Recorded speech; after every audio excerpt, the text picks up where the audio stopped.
was no coincidence. That was him fulfilling his campaign pledge.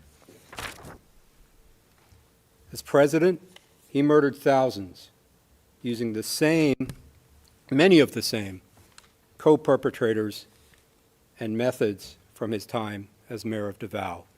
So he moved the method and some of the co-perpetrators to Manila in order to expand the crimes. The victims in this case ranged from powerful individuals to predominantly the poorest citizens of the Philippines. Now, why were the poor selected and victimized? Well, it was often because they were the most vulnerable, and they didn't have the families and the power to make police reports, and they were the most afraid. Mr. Duterte boasted about the killings that resulted in thousands of deaths at his order, and not once at any time has he shown any remorse. He promised also, you will hear, to take responsibility, personal responsibility, for the killings, if need be. Well, that time has come. We are confident that if your honors confirm the charges in this case, that we will prevail and Mr. Duterte will be convicted at trial. We talk a little bit about what my friend, one of the things he said during his 30 minutes. In our presentation today, you will hear Mr. Duterte, in his own words, calling for killings, bragging about killings, and as I said, vowing to take responsibility for those killings, if necessary. And the defense, I have in my outline, may claim, but they already have, the defense claimed that this is hyperbole, bluster, exaggeration, part of his blunt or direct strongman political speech, which had brought him political success in Davao and then nationwide. And the defense will also point your honors to many instances where Mr. Duterte and his allies tried to build a veneer, a kind of fig leaf of plausible deniability by sprinkling in references to the effect that the police should only shoot to kill in self-defense. Those references to self-defense appear throughout Mr. Duterte's speeches. They're all over the place. We don't run away from that. We don't shy away from that. That's part of our theory. So the defense will say, and again, they already have, that we've cherry-picked the statements we show you, but we have not. We acknowledge these many references to self-defense in Mr. Duterte's speeches. But the evidence which is in our pre-confirmation brief, and some of which will lead today, overwhelmingly shows that those references to self-defense and following the law and to due process are nothing but nonsense. Keep in mind, as mayor, he created a death squad. A leader who creates, leads, arms, and funds a death squad is not interested in due process or following the law. Those empty utterances were simply Mr. Duterte, who's chosen not to be here today. Those were simply him acting as the former prosecutor, trying to build in some semblance of a defense, preparing for the day, should it ever come, as it now has, that he would be held to account. It was to give his lawyers something to say. But look at it over here, where I said don't shoot except in self-defense. The reality is that Mr. Duterte's message was clear, and it was understood by the perpetrators, and it was followed. That message was, commit murder at my direction, and I will protect you I will pay you, I will promote you. And that's what happened. And I'll say this as well, Your Honors. For purposes of this confirmation hearing, disregard every speech ever made by Mr. Duterte. Throw them all out. There is still ample evidence of substantial grounds based on the other evidence which we have put on our list of evidence. And the evidence as a whole, when you weigh it together, will show that what my friend said is not correct, that Mr. Duterte intended for his subordinates to follow the law, and that he was interested, and that his speeches were simply bluster. I'll talk briefly now about the charges in the case.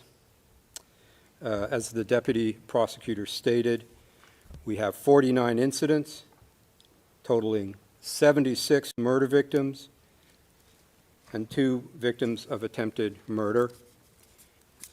And of course, those are expanded upon in our pretrial brief, or PCB. Now, as my friends said in the LRV, while there are countless victims who've experienced harm as a result of Mr. Duterte's crimes, we have focused the charges in this case to these 49 incidents and these number of victims in order to ensure that this trial can be expeditious and that it can be efficient and that it won't go on for years and years. So these charged murders are emblematic. They're representative of Mr. Duterte's larger killing campaign.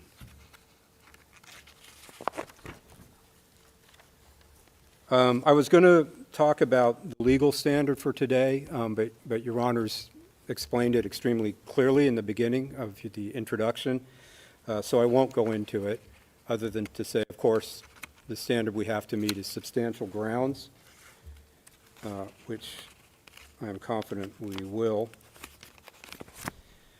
The only thing I would add is that this stage of the proceedings, in addition to not being a mini trial or a trial before a trial, it's also not the time for the chamber to in-depth determine the credibility of witnesses. That can only properly be addressed at trial by the trial chamber when the witnesses are called to testify before the judges and their evidence is properly tested. And there I would point, Your Honors, to the Said confirmation decision, 9 December 2021, at paragraph 39. I'll move on now. We can go to the next slide, James. I'll talk a little bit about Mr. Duterte's background. He was born on the 28th of March, 1945, and he prides himself, or portrays himself at least, as someone who understands the problems of the poor. But as my friend stated, he actually comes from a very privileged family. His father was a lawyer, a politician, even a provincial governor. And as a young man, Mr. Duterte became a lawyer.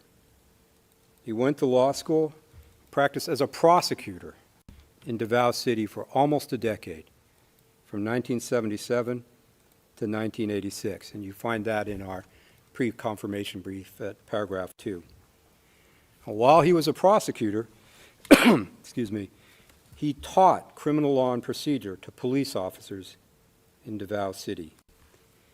And despite this privileged background, despite his deep familiarity with the law and criminal law, Mr. Duterte embraced criminality from the beginning of his career. It's just one example. As a prosecutor, the evidence shows he taught police officers to plant evidence. We can go to the next slide, please, James. I won't read the whole slide out, Your Honors. This is tab 57, PHL OTP 0001550 06 R01.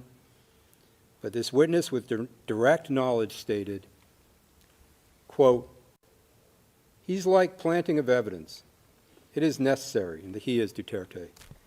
He called it necessary evil.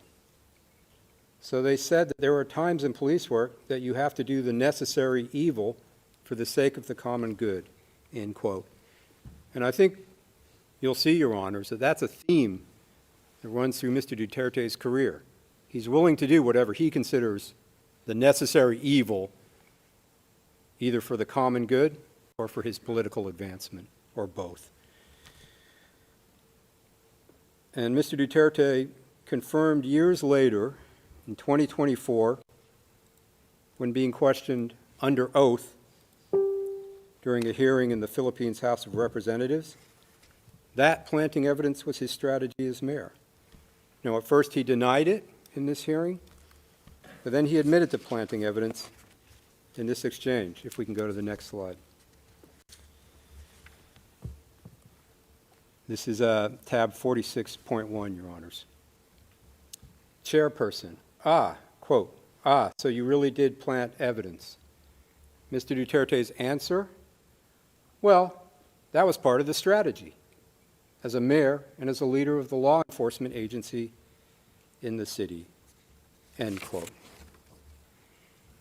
His privilege, his legal background makes this betrayal of the law and embrace of murder even more inexcusable. He knew, as a lawyer, as a former prosecutor, that his so-called crackdown on crime was a criminal attack on civilians of the Philippines.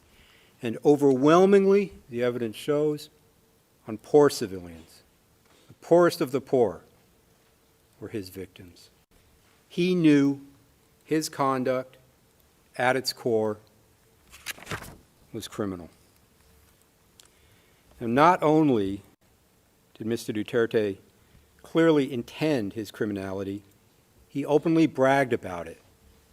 Right up until his arrest, and we'll get to that later, but right up until his arrest, he bragged about it. He thrives on a tough guy persona or image that he's tried to create for himself. My friend talked about him riding motorcycles. Well, one example I'll show you is from 2007 now, if we could play that, James. And I should say this is tab 18.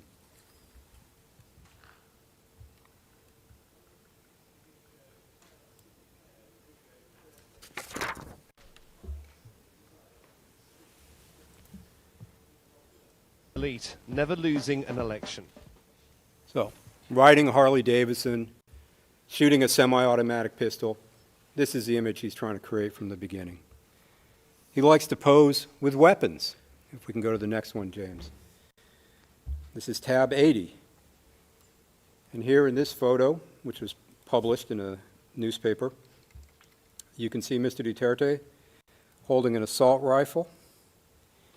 And I'll just note that we also see in this photo, to the immediate left of the photo, Ronald Bato de la Rosa. Bato is the nickname.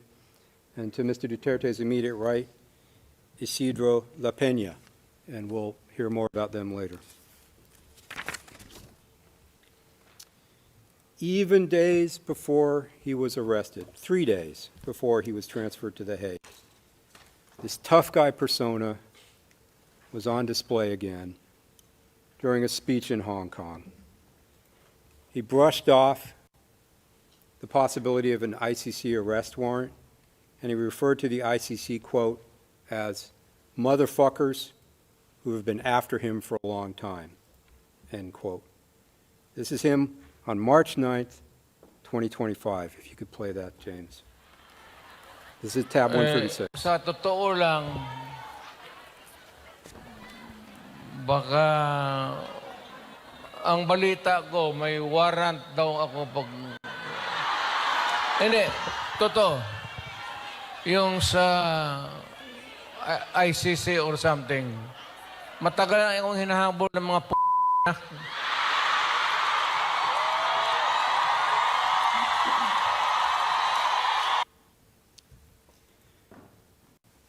That's him 3 days before coming to The Hague.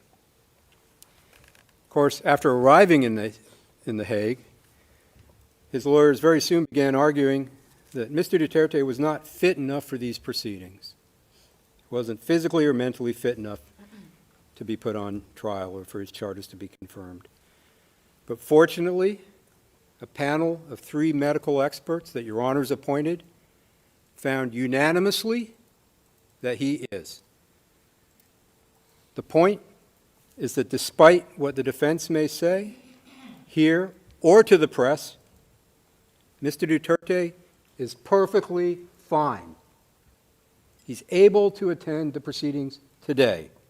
There is nothing stopping him except that he doesn't want to be here.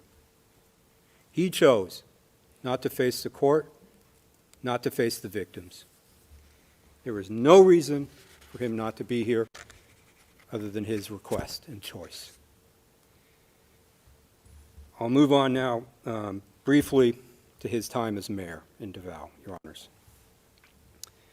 If we can quickly bring up the map, James. There we see Davao in the south. And we can zoom in. I don't think there's any dispute where Davao is.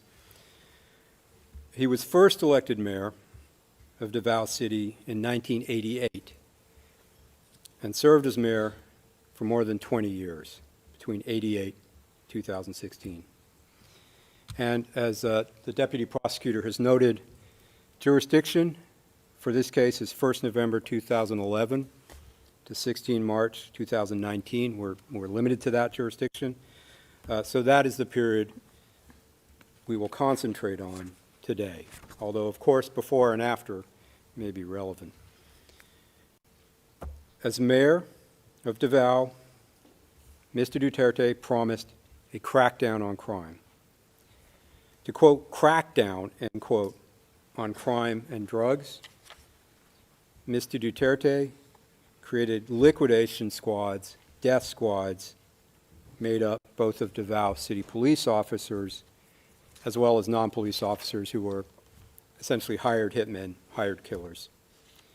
And this system of his became known as the Davao model. The Davao model was murder, not being tough on crime legally, as my friend said. And you have to think, it's a little strange cracking down on crime by committing the crime of murder. Of course, Mr. Duterte did not commit these crimes alone. We discussed the co-perpetrators, including during the mayoral period, in our pre-confirmation brief, Your Honors. And you'll find that at paragraphs 8 to 23. I'll talk about just a few of them now, just to introduce them. First, if we go to the slide, thank you. Ronald Bato de la Rosa, who was a chief of the Davao City Police Office, or DCPO, from 2012 to 2013. Next, Vicente Danao, another police chief in Davao during the period. Next, Christopher Bongo, who was Mr. Duterte's aide, special assistant, and important advisor from 1998 to 2016 for the Davao period, and then continued later in the presidency. Mr. Dante Guiran, regional director of the National Bureau of Investigation. And finally, Italiano Aguirre, who is a lawyer for Mr. Duterte and for some of the DDS members during the mayoral period. And Ms. Croft will discuss these co-perpetrators and their roles in more depth in her presentation, which will be tomorrow. Let me talk now a little bit about the structure of the Davao Death Squad, or DDS. And as we say in our brief, it's a pyramidal structure. If we go, James, to the next one. Again, this colloquially became known as the Davao Death Squad, and it had a hierarchical pyramid-like structure. At the very top, as mayor, Rodrigo Duterte. And as mayor, he had, of course, de jure control over the Davao police. And the evidence shows, Para 34, we talk about this in our brief, he also had de facto control. Under him were co-perpetrators, some of whom I have mentioned. The co-perpetrators had different roles, but one of them was to relay orders and instructions down from Mr. Duterte to the DDS handlers, and also to relay reports back up to Mr. Duterte. So a typical chain of command. The instructions go down, the reports go up.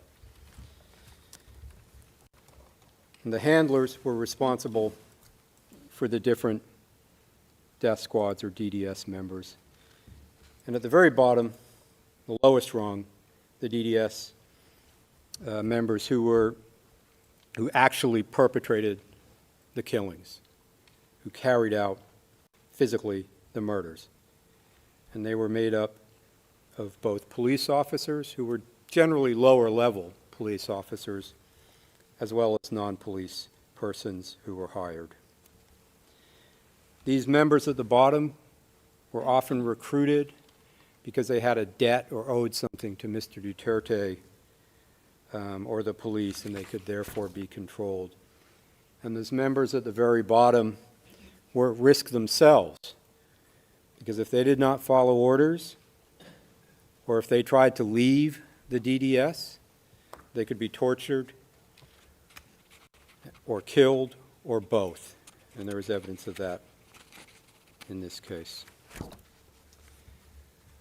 I'll talk now just for a few moments about the founding of the DDS, Duterte's death squad, the genesis of the death squads. One witness described his initiation into the DDS.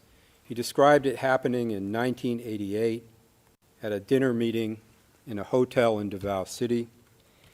And this was a huge deal for this witness. I mean, it was almost unimaginable being invited to a dinner in a hotel in the center of Davao where he was going to meet the mayor. Mr. Duterte was present, and he openly told the new members of the death squad he was forming that their job was to kill criminals. If we can go to the next slide, James. This is tab 50, Your Honors. This is what the witness recalls of the meeting. Quote, he, Duterte, told us that your job here in the city would be to kill the drug pushers, the snatchers, and the holduppers. That's what our job is going to be, end quote. And in private, with his paid killers, Mr. Duterte didn't say anything about self-defense. He then provided these death squad members with guns and ammunition, and again, in a festive way, a basket was passed around filled with handguns, and the new members could pull one out, like getting a prize. So they would each have a weapon for their new job. It was a celebratory event for Mr. Duterte. The witness explained Mr. Duterte was happy at this dinner meeting. He was laughing, and he even sprayed a bottle of champagne to celebrate. That's at para 5 for our PCB. One witness recalls, we can go to the next slide, James, thank you, recalled of this event, quote, he, Duterte again, said it was like a baptismal, like a launching. He was very happy at that moment, end quote. That's tab 51. Mr. Duterte was very happy at the birth of the DDS. It's important to note, Your Honors, Mr. Duterte has freely admitted his role in the Davao death squad. He doesn't deny it. Well, now he does. But He did not before he came here. During an interview with a local news station in 2015, he admitted that he is the Davao Death Squad. And if we could play that now, please, James. This is tab Ako daw ang death 11. squad. So how do you react to that? Tinood. Tinood na.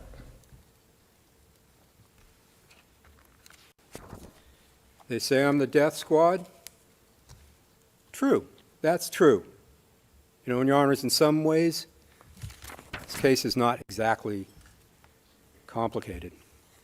That's not the only time Mr. Duterte admitted his role with the death squad. He repeated under oath that he had a death squad at the Blue Ribbon Committee in the Philippine Senate in 2024, about 10 years after the clip we just saw. However, in this exchange, he denied that the death squad included police officers in some type of apparent effort to protect them. This is tab 41.1, if you could bring it up, please. Mr. Duterte, under oath, quote, "I can make the confession now if you want. I really took care of it. But please don't involve the police. They're the ones who suffer, sir. I have a death squad, but not the police. These were gangsters." He says it again. In the same hearing, he confirms this admission. We go to the next one, please. Tab 41.1. The senator asks, quote, "So what the former president dropped earlier, that they have a death squad, was a bombshell. Whatever name it goes by, whether police or non-police. Because it looks like what we are investigating now is the instrument used for the war on drugs, which led to numerous extrajudicial killings. For the record, Mr. Chair." End quote. Mr. Duterte's response, quote, "You are correct, ma'am. You are absolutely right." End quote. It's not on a slide, but he also stated bluntly, same tab, 41.1, same hearing, quote, "My death squad, ma'am, is of course, it is organized. That's all I can say," end quote. So that is 4 times, 3 of them under oath, that he admitted having a death squad in Davao, including saying he is the death squad. That's not hyperbole. That's not bluster. That's him telling the truth when he feels safe, and that he can bank on his continued impunity. Talk just for a few moments now, Your Honors, about how the Davao Death Squad operated under its architect, Mr. Duterte. Victims were usually targeted in one of 2 ways. Sometimes an informant would provide information on a target, and the handler would then get clearance from Mr. Duterte through one of the co-perpetrators in the pyramid we saw earlier to kill the target. Sometimes Mr. Duterte himself would give the target's name, would say who to kill, which would be communicated by one of the co-perpetrators to a handler, and then down to the DDS member tasked with actually carrying out the killing.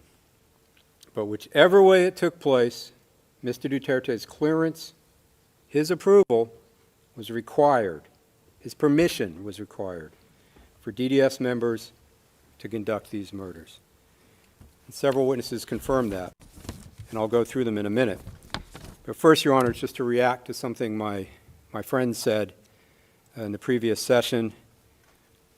This was at I think 12:22 onwards on the transcript. He stated to the effect the prosecution couldn't even get one witness to admit they heard Rodrigo Duterte give an order to kill. Here's where it gets a little bit cute. At any time relevant to the charges or with respect to any of the incidents. So my friend didn't say the prosecution doesn't have any witness who heard Mr. Duterte give an order to kill. He's saying during this time period.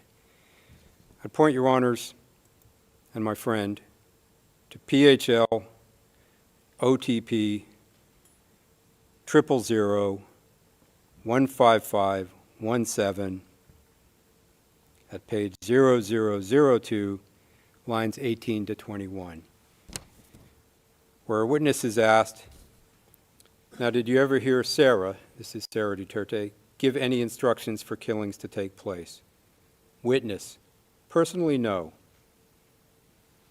Interviewer, okay. Witness, but the father, of course, many times. But this was before 2011. I would suggest that doesn't make much difference.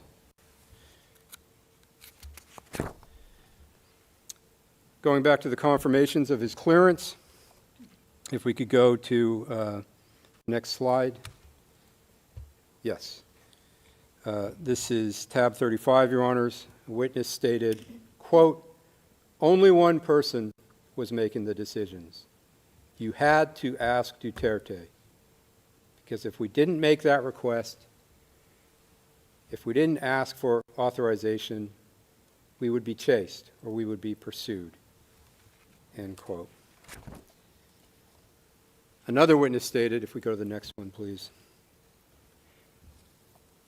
tab 58, quote, we cannot conduct a clearing or killing operations without his clearance. Speaking of Mr. Duterte, we called it clearance, end quote.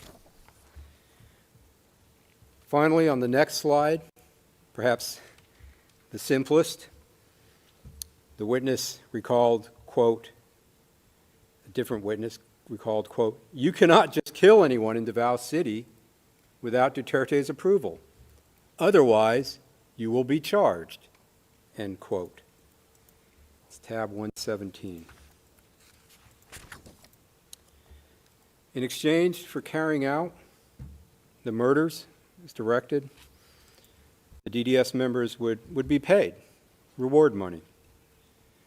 One witness stated, if we go to the next one, please, James, he recalled, this is tab 56, quote, every kill, the first reward money, to my recall, it was $10,000 per kill, end quote. And in addition to paying rewards for specific murders to the person who carried out the murder, Mr. Duterte also paid some of the DDS hitmen who were not police officers salaries by making them false employees of City Hall that he ran as mayor. These were so-called ghost employees. They got ID, they received salaries from the city of Davao, they were put on the books, but it was all a ruse because their only job was to kill. So it was Mr. Duterte using the city government and the apparatus to fund his death squad. He also, I'll just note quickly, provided death squad members with firearms, as I talked about earlier at the beginning of the DDS, but also with vehicles and ammunition so that they could carry out their crimes. We'll go to count one now, and I'll talk just a little bit about count one. And Mr. Jeremy will talk about counts 2 and 3 tomorrow. Count one is in relation to murders in and around Davao City during the mayoral period by the DDS. It encompasses 9 incidents of murder by Mr. Duterte's death squad of 19 victims in total. 3 of those 19 victims were children. I'll go to just one quick example. In Incident 3 in our pre-confirmation brief, murders in Agdao Market. I'm just going to go through one of them. Your Honors, this is at paragraphs 91 to 92 of our pre-confirmation brief and page 36 of the notebook we passed around this morning.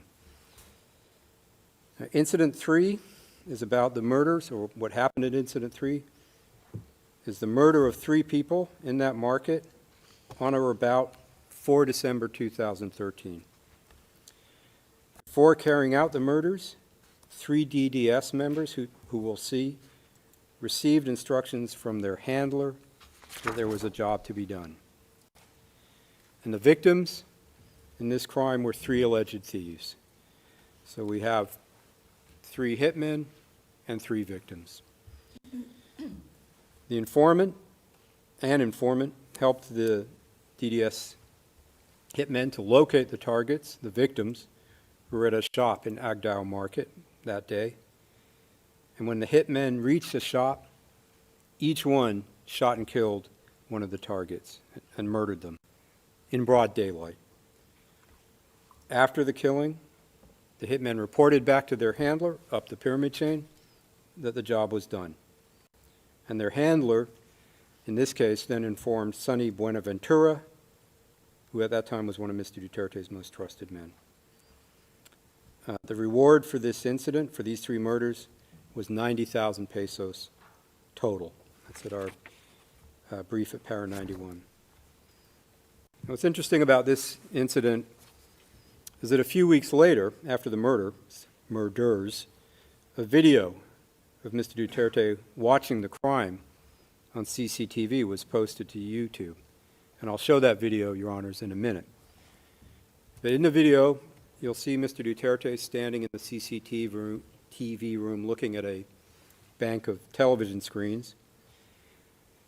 The video then zooms in on the CCTV footage of the crime, and you see 3 DDS members walking up the street in the market. You see them turn to the right, pull out their guns, their pistols, shoot the 3 victims who are off the screen, and then they walk and jog away, and they don't look very worried. And the video then zooms out, and you see different people running to see what has happened because they've heard the shots. Okay, can we play that, please? Sa Makati, ganito din. At most one week gathering. Katong patay sa Agdao. Tanawin mo yun. Tanawin na doon kalakaw. Kanawa. Fiskal, basin pambot ka sa mo. Morder mo din klaro.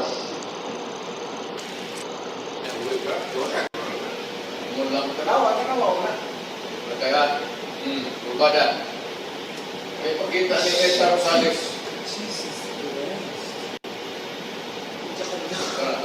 Kawan Isang rin nalahanay mo. Kagana. Larat, tutulog. Ano ba? Tanong reaksyon sa mga tao.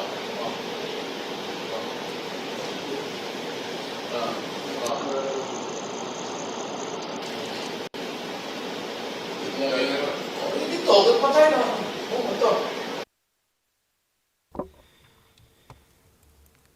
And you have to wonder if what my friend said is true, that Mr. Duterte is an honest mayor trying to solve crime. You have to wonder, Mr. Duterte portrayed himself as tough on crime, law and order enforcer. This triple murder was filmed. Mayor Duterte watched it himself. You can see the perpetrators committing the crime. Yet, Mr. Duterte, the former prosecutor, Mr. Tough on Crime, could not get this triple murder committed in a market in broad daylight with multiple eyewitnesses solved? Of course not, because it was his murder. And that brings me to the next point, which is clear. DDS members did not fear punishment because they were committed at Mr. Duterte's orders or direction. He authorized this Incident 3 killing and the others in Davao City. That's at our PCB, our brief, 71 to 72. And that's why, of course, the death squad members were not being arrested, worried about being arrested for the murders they carried out. And if we go to the next slide, James, one of them says very simply, quote, when asked if he's worried about being prosecuted for the killings he committed, his answer was, quote, no. As long as it has been cleared, I wouldn't worry, end quote. Tab 30.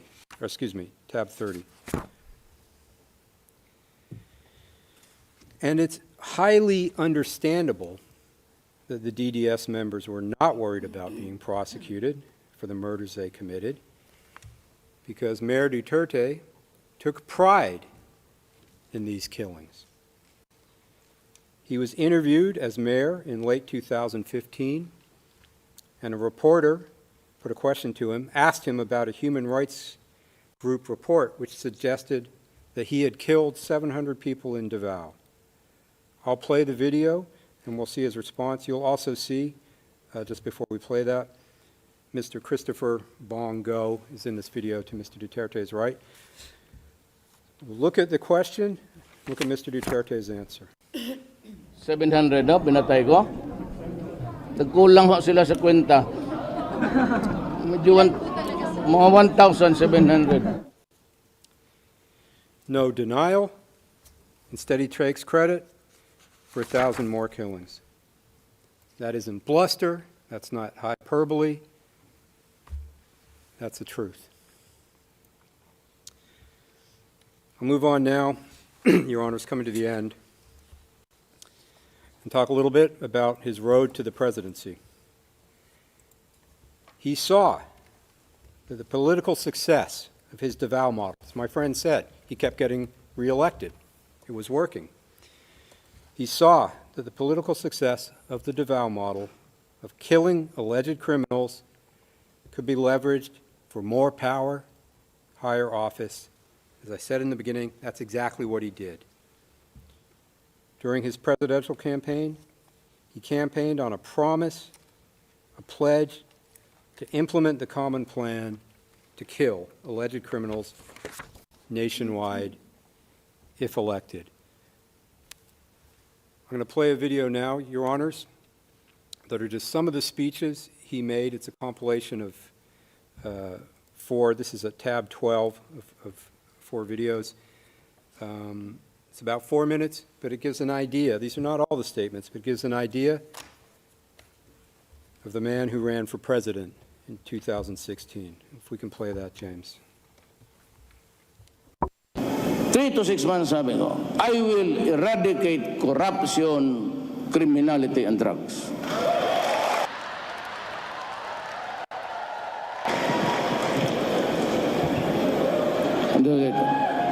If I become the president, I will order the military and the police to hunt down the drug lords, the big ones, and kill them.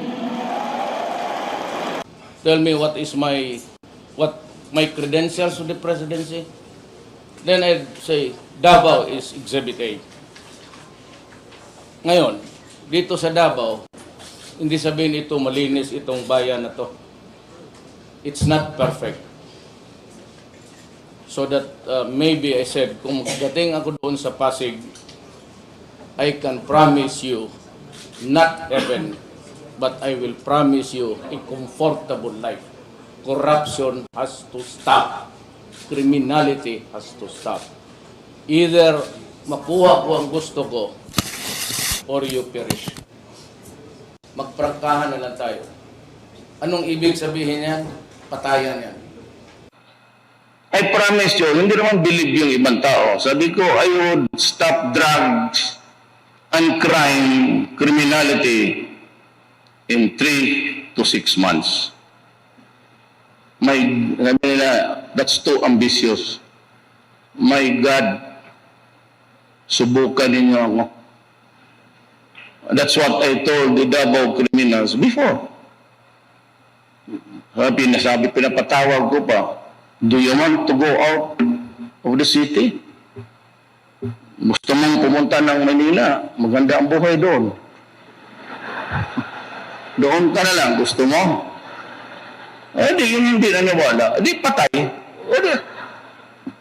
Anong usapang-usapan natin dyan? Bakit para sa akin? Did I do it for my own? For my own benefit? To enrich myself? What does the life of a criminal have to do with your pocket? Nabi ko lang, I want a peaceful city. Umalis kayo. Pag hindi, papatayin ko talaga kayo. Di pinatay ko. Huwag na tayo magtagot-tagot pa. Papangaprank ka na lang. Ngayon ako, I have this, kung ako ang presidente, huwag muna kayo mag-demonstrate. Give me time. Give me time kasi nag-hear talaga ako. At sa kung gusto naman siya, hindi ka talagang gagawin ko. Hihirit ako. Ang sabi ko sa military pati police, only criminals, drug-related offenses. I will tell the police and the military, go out and kill them. Period. Alam naman nila. Alam mo ito, pag ako ang na-presidente, I would warn you, I do not covet the position. Pag na-presidente ako, magtago na kayo. Yung 1,000 and it would reach 50,000. I would kill all you making the life of the Filipino miserable. Patayin ko talaga kayo. Kasi manalo ako dahil nga yung breakdown sa law and order. I do not want to commit a crime. But if by chance, per chance, God would place me there, magbantay kayo, kasi itong 1,000 na ito maging 100,000. Diyan mo makita, tataba yung isda dyan sa Manila Bay. Diyan ko kayo itapon. I do not want to be president. I do not want to kill people. So do not elect me as president. If I become the president, I will order the military and the 3 to 6 police. months. Oops. Sorry. So, if I become the president, I will order the military and the police to hunt down the drug lords, the big ones, and kill them. Tell me, what is my credentials to the presidency? Then I'll say, Davao is Exhibit A. Either I get what I want or you perish.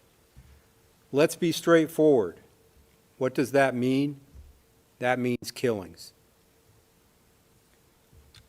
You should get out. If not, I will really kill you. So I killed them. Let's not play hide and seek anymore. Let's just be frank.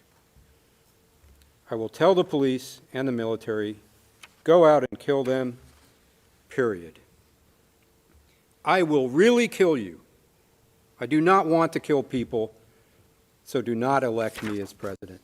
That's the man before you for this hearing, even if he's not in court today. He repeatedly promised to kill people, his own people, if elected president. He said it, he did it, that's who he is. He won the election, became president on 30 June 2016, and did exactly as he said he would. He murdered thousands of people by taking the Davao model nationwide. I'm finished, Your Honor, and perhaps I'd suggest that the next presentation start tomorrow, if you don't mind, because we only have 5 minutes. Judge Motok, thank you, Mr. Prosecutor, your presentation and your suggestion. We have now come to the end of this first day of hearings. I would like to thank all the parties and participants, as well as our interpreters, the registry, and the technical staff, as well as all those who contributed towards the success of this hearing. The hearing is adjourned, and we will resume tomorrow according to our schedule. See you tomorrow.